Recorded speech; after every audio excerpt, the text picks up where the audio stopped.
호루라기 재단의 유튜브 콘텐츠 휘슬 스토리 2023 7번째 이야기 시작하겠습니다. 네, 오늘은 다른 날보다 조금 더 제가 할 말이 많은 그런 주제입니다. 바로 언론과 공익제보라는 주제로 이야기를 나눠보겠습니다. 먼저 오늘 오신 두 분 소개해 드리겠습니다. 이해관 호루라기 재단 이사님 모셨습니다. 인사해 주시죠. 안녕하세요. 네, 저는 이해관이라고 하고요. 2012년도에 KT에서 이제 주최한 세계 7대 자연경관 전화투표라는 게 있었습니다. 그게 이제 국제전화가 아니었는데 요금을 비싸게 받아야 이제 수익이 나니까 국제전화라고 숙이고 이 투표를 진행했는데 그게 아니다라는 사실을 제가 이제 언론을 통해서 밝혔고 그로 인해서 이제 공익제보자가 되었습니다. 예, 그리고 오늘 또 다른 이야기 손님 마찬가지로 공익제보자이신데요. 중부대학교 김경환 교수님 모셨습니다. 인사해 주시죠. 네, 안녕하십니까. 김경환입니다. 저는 중부대 교수이자 전국 상민조합 교수연대 대표입니다. 2019년 공익제보를 시작으로 해서 총 3차례 공익신고를 했었고요. 참고로 제 별명은 교수님들이 지어주시긴 했는데요. 김다르크라고 불려지고 있습니다. 얘기만 들어도 싸움꾼으로 전사, 예, 여전사시네요. 자, 오늘 이야기 주제는 사실 공익제보와 언론이에요. 두 분이 언론으로 인해서 어떤 피해를 입었는지 듣기 이전에 두 분이 구체적으로 어떤 공익제보를 하셨고 그 제보 이후에 어떤 피해를 입었는지 좀 상세하게 들어보고 싶습니다. 먼저 이해관 이사님 먼저 얘기해 주실래요? 그러니까 이제 2011년도에 있었던 일이죠. 벌써 10년이 넘었습니다. 네. 우리나라가 이제 뭐 세계 타이틀 걸린다 그러면 이제 나라님부터 시작해서 목숨 거는 이런 분위기인데 세계 7대 자연경관 선정 투표라는 거를 진행하는데 한국 제주도가 거기에 포함되어 있었습니다. 네. 근데 이 사람들의 수익 모델은 전화 투표를 통해서 전화 요금으로 돈을 벌어서 그걸로 그냥 선정해 주는 거예요. 그런데 전화 요금을 많이 나오게 해야 되니까 국제 전화인 것처럼 사실은 국제 전화가 아닌데 포장을 해갖고 진행을 했습니다. 그 주관사가 대한민국에선 KT였습니다. 그래서 뭐 이제 제주도에서 난리가 났었죠. 그 제주도 도비만 300억, 도비에서 낸 전화 요금만 300억 정도가 되는 엄청난 그리고 제주도는 그 당시에 마치 이게 7대 경관이 선정되면 제주도가 국제적인 관광지로 명성을 날릴 것처럼 이게 이제 사실은 아무런 국제 공인 있는 기관이 아닙니다. 다시 한번 강조하지만 이런 거였고 나라에서도 대통령 영부인께서 범국민추진위원회 위원장을 맡으시고 이렇게 막 분위기 잡아서 잘 나가던 차에 제가 그게 국제전화가 아니다 라는 걸 밝히니까 이제 분위기 싸해졌겠죠, 당연히. 뿐만 아니라 그게 이제 사회적 이슈가 된 게 2012년도인데 그 애가 어떤 애냐면 저희 KT에 이제 한때 혁신 전도사라 불리던 나중에 감옥도 가셨죠. 이석채 사장이 기고만장하실 때이고 임기 마지막이라서 다시 한번 연임을 하려고 예를 들면 김성태 의원 딸 채용비리 사건도 그 해 벌어진 일입니다. 국정감사의 증인 채택을 무마해달라 이렇게 해갖고 그 대가로 딸을 채용비리 했던 그 해입니다. 그러던 해인데 제가 이제 그렇게 중요한 이석채 사장이나 대통령 일가의 입장에서 아주 분위기 좋게 나가는데 찬물을 끼얹다 보니까 저는 뭐 솔직히 회사가 미안하다 그럴 줄 알았는데 잘못했다 이렇게 나올 줄 알았는데 이제 완전히 거꾸로 나오면서 제가 거짓말을 한다 뭐 이런 식으로 얘기를 하면서 저를 이제 징계를 해서 그 당시 제가 안양을 살고 있을 때인데 출근에만 2시간 30분 걸리는 그러니까 출퇴근하면 5시간 좀 넘게 걸렸어요. 가평으로 발령을 내고 세상 처음 해보는 전주에 올라가서 이제 전화 고치라 그러고 뭐 이런 일로 굉장히 고생을 했죠. 제가 이제 안 하던 일을 나이 50 넘어서 이제 전주에 올라가서 일을 하다 보니까 그런데 그렇게 해서 제가 원래도 이제 허리에 디스크가 좀 있었는데 악화돼가지고 병원에 입원을 했는데 그거를 또 이제 무단결근 처리를 해갖고 해고를 시켰습니다. 네. 이런 일련의 이제 사태가 벌어지면서 저는 해고가 됐고 3년간 해고 생활을 하다가 국민권익위원회에서 보호조치되고 대법원까지 재판 가서 이기고 물론 이제 제가 정신적 피해에 대해서도 소송을 해서 그것도 이기고 그렇게 하면서 복직을 해갖고 지금은 이제 정년퇴직을 해갖고 재미있는 백수 생활을 하고 있습니다. 아니 지금 사실은 이사님이 막 굉장히 행복한 그 공익제보자의 케이스를 보여주는 것처럼 이야기하시지만 사실은 이게 자세히 들여다보면은 저는 막 속이 터질 것 같은 거예요. 왜냐면은 그 보복 조치가 한 번만 있었던 게 아니고 말씀하신 것처럼 뭐 그런 관령을 내고 그러니까 멀리 정보를 보내고 또 다시 보복을 하고 뭐 2차, 3차 이런 보복들이 막 이어지기도 하고요. 사실은 공익제보의 제도나 이런 것을 바꿔나가는 데 있어서 굉장히 큰 뭐랄까 계기가 될 수 있는 그런 내용들이 재판 결과로도 좀 많이 나왔어요.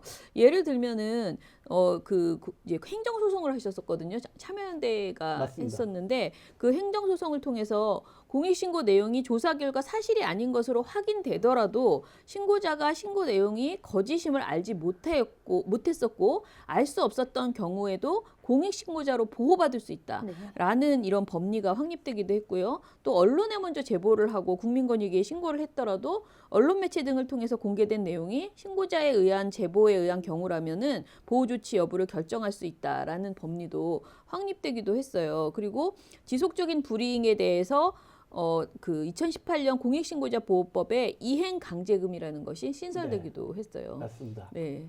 자, 그러면은 이제 김경환 교수님의 경우에는 사실 시간이 우리 이해관 이사처럼 길게 지난 게 아니에요. 네, 네. 그래서 지금 아직도 명쾌하게 정리되지 못한 부분도 있고 불이익 조치도 더 있고 하신데 어떤 공익제보를 하셨고 어떤 어려움을 겪으셨는지 좀 얘기해 주세요.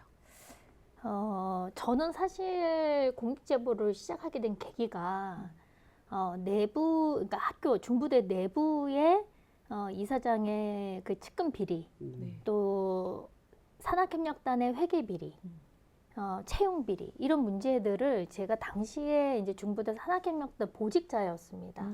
그래서 내부에서 이런 문제들이 탄원서가 올라오고 했기 때문에 내부에서 충분히 해결할 수 있을 거라고 생각을 했어요. 그런데 그 문제를 제기했던 행정 직원들을 모조리 내보내고 탄압하는 것을 보면서 이것은 제가 반드시 몸이 부서지더라도 끝까지 한번 가봐야겠다라는 마음을 먹었습니다. 그래서 내부에서 그 사건에 대해서 진상조사를 했었고 시간이 한 1년이 지났는데도 불구하고 중부대학교에서 이 사건을 덮으려고 했었던 거고요. 그래서 제가 교육부에 처음에 2019년 5월에 신고를 하게 됩니다. 그런데 어찌된 일인지 일주일 만에 대학으로 저의 신분과 신고 내용이 모조리 다 유출이 되게 됩니다. 교육부에 상당한 문제 제기를 하고요.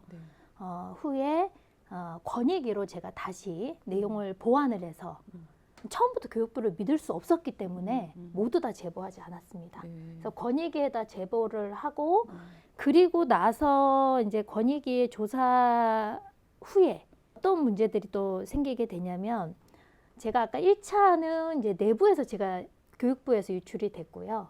2차는 내부에서 유출이 되었고 또 경찰이 아주 민감한 공익제보 내용 그대로 유출을 하게 됩니다. 그래서 이때 학교에서는 그 전까지는 아마 김경환이 제보했을 것이다라는 건 알고 있었지만 명확한 증거가 없기 때문에 징계를 하지 않았었는데 이제 이때부터는 그 고스란히 경찰이 준 내용에 그 제보 내용 사실이 그대로 적시가 되어 있는 것을 유출이 되면서 제가 이제 저도 모르는 사이에 중징계 해임이 있었습니다. 그래서 그날 제가 또 아이러니하게도 유출이 된 경찰서에 가서 항의를 하고 있었는데요. 전화가 한 통 문자가 오는데 오늘 이제 이 당사자가 김경환이다. 중징계 해임이.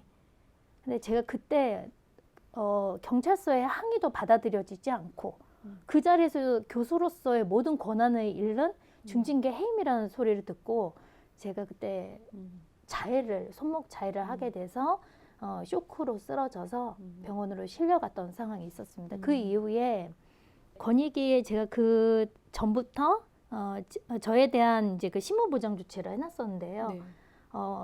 권익위가 이제 저에 대한 중징계 해임이 올라오니까 오는 날, 그날 당일에 이걸 처리를 해줍니다. 불이익 조치를 금지해라. 그럼에도 불구하고 중부대는 쭉 그냥 저를 중징계 해임으로 올렸고요. 네.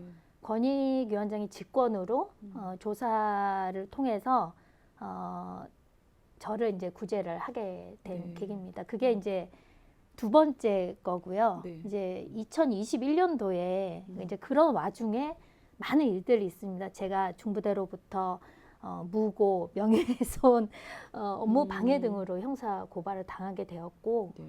그런 상황에서 또다시 이제 그 중부대학교가 저를 이제 또 타켓을 하게 되는데, 제가 이제 중부대 종합감사가 있었어요. 그래서 이전에 제보하지 않았던 내용들, 허위 이사회 개최, 이사들이 이사회를 허위로 개최하고 있다. 네, 교비 횡령 등의 상당한 문제를 제기를 했습니다. 이때도 마찬가지로 어찌 알게 됐는지 이제 교육부를 통해서 알게 된 건지 아니면 뭐 내부에서 알게 됐는지 저를 특정하게 되면서 이제 그때부터 저에 대한 이제 또 엄청난 보복이 시작이 됐고요. 권익위가 불이익 조치 금지 조치를 저한테 했습니다. 그럼에도 불구하고 며칠 만에 또다시 면직을 이제 네. 하게 된 이런 상황이었어요. 그러니까 저는 어찌 보면은 2018년도에 일어난 내부 문제가 해결되지 않아서 외부로 나왔는데 그때부터 신분이 2차례 유출이 됐고 그리고 2번의 권익위의 신분 보장 조치 등의 결정이 있었습니다. 네. 그리고 또 이제 권익위에서 제 신분을 유출한 경찰 그리고 관련자들에 대해서 형사 고발 조치와 징계 조치를 했었고요. 네. 그리고 대학 측에서 이에 대해서 불복해서 또 소송을 걸었고 아까 우리 이 이사님에 의해서 만들어진 그 이행 강제금 네. 처분을 권익위가 내렸습니다. 그것도 불복하고 또다시 소송을 해서 이제 사건이 병합이 됐었고요. 올해 9월에 결정이 났습니다. 네. 1심에서 중부대가 모두 패하고 예, 그리고 권익위의 승소 그리고 보조 참가인의 승소로 이어졌고요. 그럼에도 불구하고 중부대는 또다시 항소를 한 상황입니다. 네. 그래서 이런 상황들을 제가 좀 많이 겪어왔는데 다른 분들이 보통 일반적으로 이제 한 번의 징계나 불이익을 겪는다고 한다면 저는 이제 교수직을 완전히 잃게 되는 것을 이 정상적이지 않은 상태에서 이제 이루어졌다. 네. 이것이 이제 제가 이뤄냈던 공익제보의 일련의 과정들입니다. 자, 오늘 일부 이야기는 이 정도로 마쳐야 될 것 같은데, 아무튼 저는 오늘 들으면서 호루라기 재단 같은 이렇게 도움을 드리는 시민단체도 되게 중요하고, 권익위가 진짜 잘해야겠구나라는 생각을 거듭하게 돼요. 그러니까 권익위가 정권에 장악돼서 어떤 제대로 제 역할을 하지 못하는 경우도 이게 권익위도 약간 부침이 있거든요. 네. 늘 맞습니다. 항상 똑같진 않아요. 근데 그 권익위의 역할이 이 우리 사회 공익제보자에게는 얼마나 중요한지 몰라요. 그래서 권익위를 항상 올곧게 그 역할을 할 수 있게 보호하는 것, 그게 또 우리 시민들이 해놔야 되는 일이 아닌가 이런 생각이 들었습니다. 자, 그러면은 2부에서 다시 이야기할게요. 네.